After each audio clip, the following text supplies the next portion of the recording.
Nah ini ya proses pembuatan kuah laksan ya. Ini lagi penumisan bumbunya ya. Ini salah satu materi di kelas makanan khas Palembang, yaitu membuat laksan ya. Bumbunya setelah kita racik, kita tumis ya sampai matang seperti ini. Warnanya cantik sekali ya.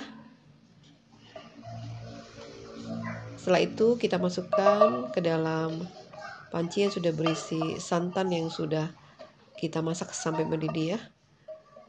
Kita masak kuah laksannya sampai matang ya, dengan api kecil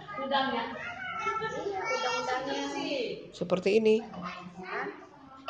Nanti penyajiannya ya, kita masukkan irisan laksan, kita rebus dengan kuahnya ya sampai dia bumbunya agak meresap ya. Setelah itu kita tambahkan pelengkapnya, irisan daun kucai, bawang goreng, dan sambal cabai rawit.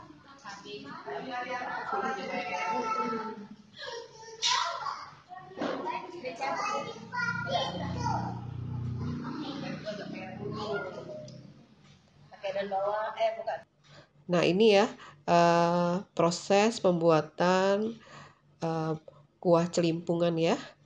Bumbunya sudah kita racik ya, lalu kita tumis sampai benar-benar matang ya. Seperti ini nih, para peserta sedang menumis ya. Bumbunya seru sekali, mereka belajar dengan santai bersama kami Lembaga Kursus Ita Yudhistira membuat makanan khas Palembang dengan banyak variannya ya. Salah satunya celimpungan, laksan, model, dan tewan. Nah ini proses pembuatan kuah celimpungannya ya. Warnanya cantik kuning ya, yang bikin juga cantik.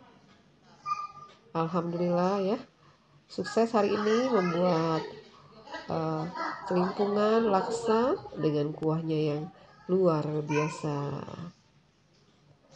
Nah ini kuahnya ya, kita masak dengan api kecil sampai benar-benar matang ya. Seperti ini hasilnya. Ini kuah celimpungan ya.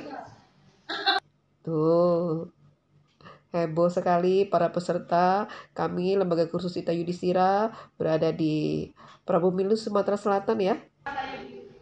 Belajar masakan khas Palembang, tewan, model, laksan, dan celimpungan bersama teman-teman di sini di Prabu-Milus. Terima kasih semuanya.